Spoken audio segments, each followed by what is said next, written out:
All right, welcome back to Lane Switching. Today, I'm in here with a very special guest, someone who I've been following their music for a little bit now. You know, a very talented artist coming out of the city. We got in here none other than YardBoyK, man. What's Thank going you for on, man? doing this. Thank you for being here today, man. Nah, man, thank you for having me. I really appreciate what you are doing for the city. You know what I mean? Since I was young, I always said, man, Ottawa needs more outlets for like the artists to have their shine and for the people to be able to recognize, what's going on in the city. So I really appreciate what you guys are doing. Just giving artists their spotlight and people their space to, be who they are.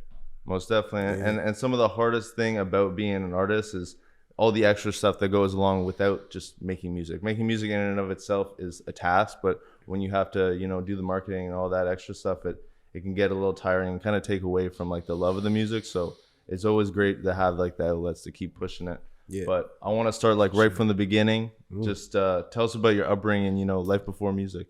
Yeah, I was born in Mississauga, Ontario. I came to Ottawa when I was super young. Lived with my grandparents out here when I was young, old Barhaven. Then me and my parents moved out. It was good. I played soccer growing up as an athlete.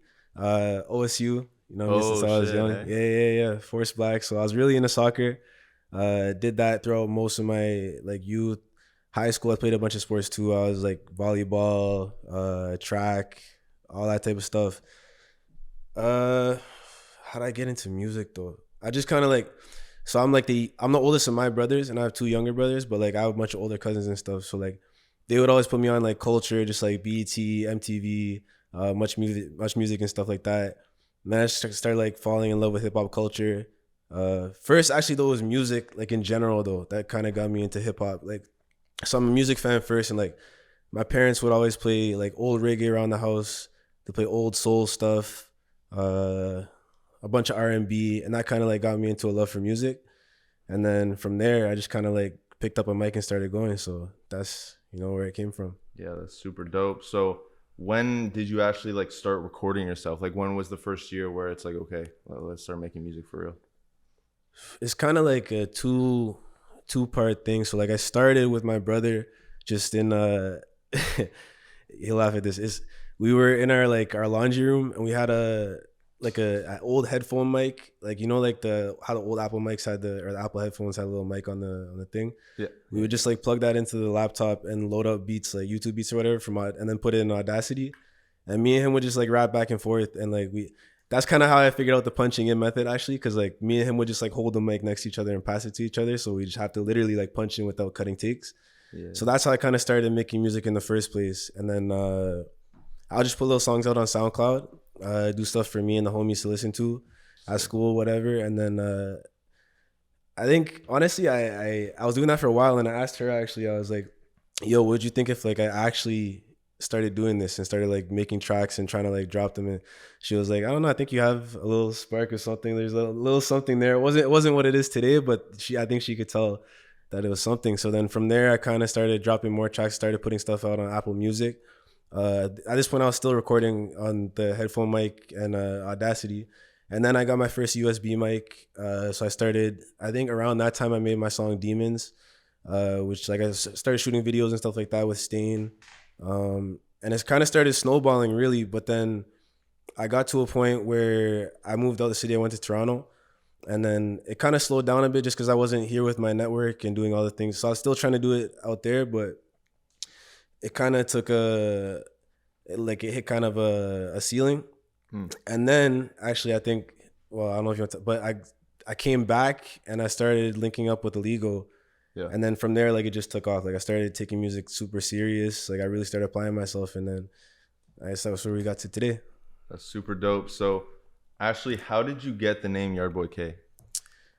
It's, I was, man, I was, because a lot of people will give you your name type thing, but my name came from just me like in the room with my brother making stuff up. So we used to be big fans of like ASAP, like their crew and stuff like that. So like Rocky, Ferg, and then like Schoolboy Q was one of my big, like I was super on Schoolboy Q.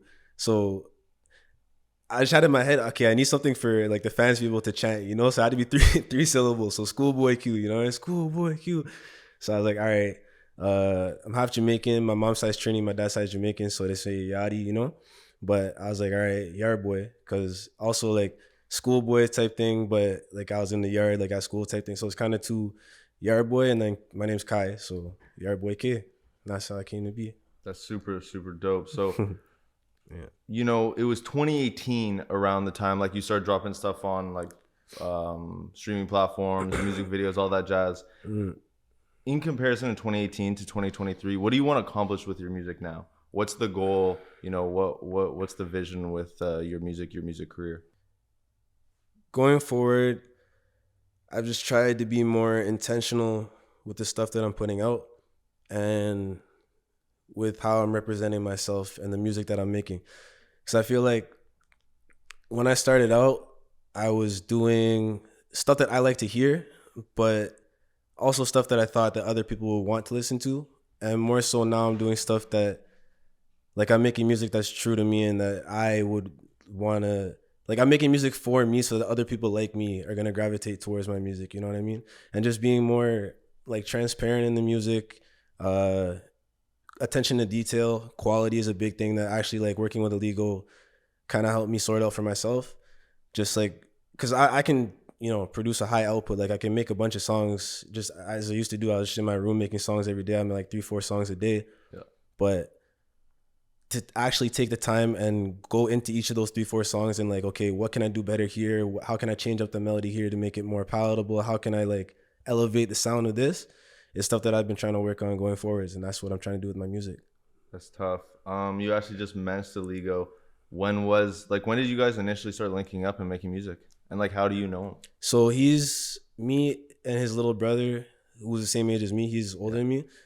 But so we used to play soccer together at OSU, actually. He was a striker. I was right back. So I was feeding him nasty through balls, you know what I mean? So we had to link up green chemistry in that. But so I would just go around his house and Aligo was making music before I was. So I was just in school kind of making like SoundCloud tracks and this and that. Yeah. Aligo was in Norway doing his thing.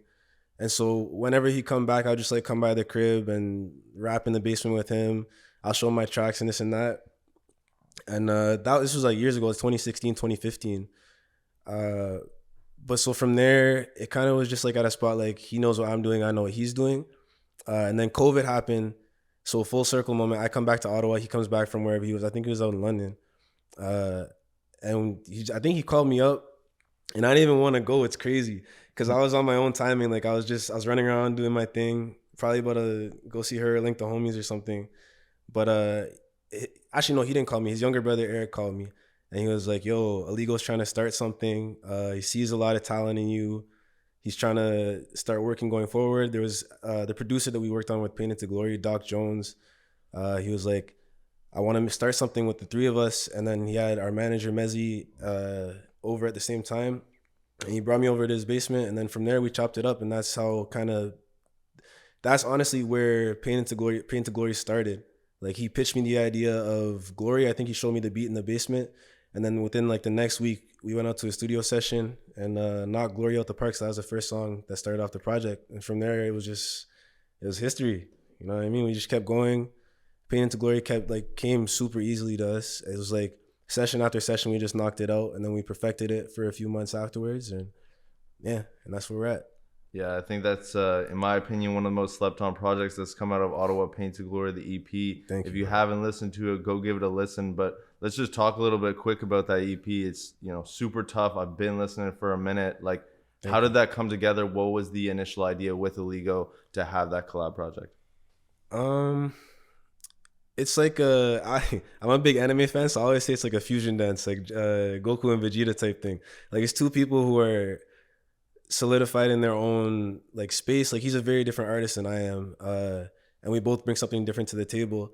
So when we work together, it's kind of usually, honestly, one person will take the lead, like one person will take the direction, and we kind of mesh to each other's style. So Aligo might get a beat and be like, bro, I have this crazy first verse to this, and then I'll be like, after he raps the verse, I'm just listening to what he's saying and I'll create the hook while he's doing that. And I think that's how we made Glory in the first time. We were at the studio and this guy sneak attacked me, bro. He had a whole verse rhyme scheme ready, everything, brought it to the studio. And I didn't have shit. I was just there like sitting, listening to everything going on. He went in and did his verse. And I had my head down, hoodie up, just writing on my phone. Low key, I felt like I was being rude. I didn't talk to anybody, you know what I mean? Super dialed in. But then I laid down the hook. And then that's kind of how we just go for with all the songs. Like one of us will have an idea and the other person jumps on it, and it always works out because I feel like our styles kind of complement each other. Yeah, yeah, for sure. And whether it's making any type of music, your creative process might switch up. So, what's kind of the difference you could say between making a project like Pain to Glory or just working on a solo track, something you'll drop as a single? Yeah, that's a good question. Thank you. My solo stuff is kind of more sporadic, I'll say, just because you don't have to take into account anybody else's perspective or like their direction where they want to take the music. But I also feel like it's preference. Like it's not that I could say I like working by myself more than I like working with other artists or in a collaborative process. It's just different. Like when you collaborate, you have to, like, I feel like there's kind of energies and wavelengths, and when you're in the studio, you can really feel when something's on and when it's off. Like there's times where you'll go in and you guys are trying to make something and it's like you can just feel it's not clicking, and then when it does click, it's magic. You know what I mean? So finding that moment is kind of the perfect balance of having a collaborative process. But working by yourself is just a matter of having, because I have all these ideas. I kind of see how the track's supposed to go. It's not supposed to fit together type thing in my head before I make it. And then making the track is just a matter of like condensing those ideas and putting it into like musical form. So that's like the biggest difference. It's more like, it's more on you when you do, obviously it's more on you when you're doing it by yourself, but when you collaborate, it's like you got to mesh two things together.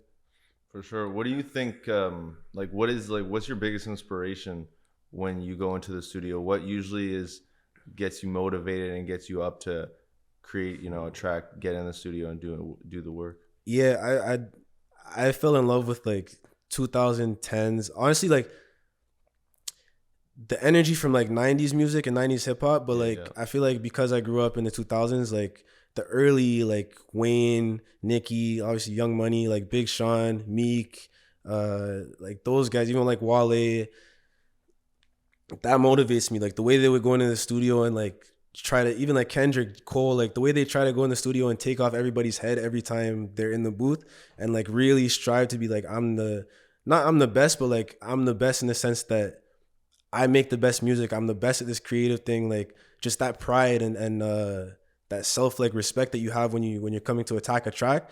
Like there's the Lil Wayne thing on that Drake song where he's like, you gotta come in the studio with clips. Like that's the energy you're supposed to have when you come in the studio. It's supposed to be like, I'm here, I'm ready to do this, and that's what I bring.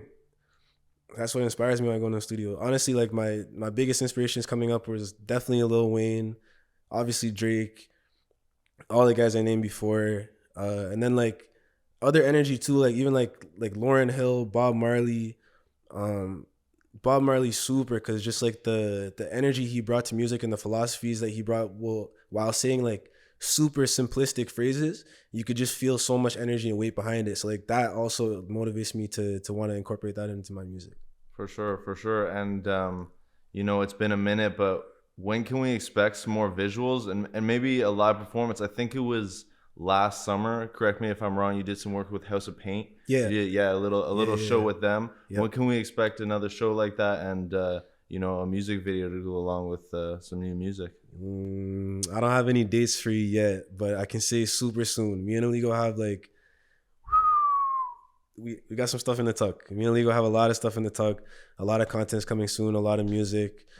Definitely videos coming soon. You can see us outside this summer. Definitely gonna be performing. But yeah, soon. No date. Soon. No, soon. Fair enough. Yeah. And obviously depends on the opportunity, but how important it is to perform at home, but like how much do you enjoy, like I don't know, have you yet performed outside of Ottawa? How, like, would you enjoy that experience, you think? I haven't. I think I would though, because what I noticed was like when I left Ottawa the first time, it's a whole new like outlook that you get on the world, because like your whole growing up in one city, I actually like believe that everybody should leave the city at least for a little bit, you know what I mean? Because like your whole network is here when you grow up in a city, and your whole like just the circle of people you know, the circle of people you interact with is all the same. And when you step outside of that, you really get to see who you are in this, like in the new state of new stage of your life. Sorry, because like I said, like when you like growing up in Ottawa, I feel like you kind of have the same persona from when you're like your formative years type thing, and everybody kind of recognizes you as that. So when you get to step outside of that and really see like, okay, who am I when I'm by myself? Is I feel like it's a transformative process, and doing that on a stage would be like even better because I get to express my music to like people who have never heard of me before, and that first impression is something that I'd definitely love to do. For sure, for sure. So, Yeah. obviously, I think we're getting close to the halfway mark of this year. But what do you have planned for this year and just going on in the future with your music? Definitely, me and Aligo have a tape coming. So the Like, second follow up to Pain to Glory, a lot of music coming. I have a bunch of solo stuff that I'm working on too, but definitely by the end of the year, you can expect new YardBoyK. that's sick. That's sick. So, for the people, where can they find you on social media? Everywhere at YardBoyK, TikTok, Instagram, Twitter, yeah, all socials YardBoyK. Dope, dope. Yes, sir. So that was the YardBoyK interview. That's my guy YardBoyK. I'm DF2. Thanks for watching. Peace, y'all. Peace.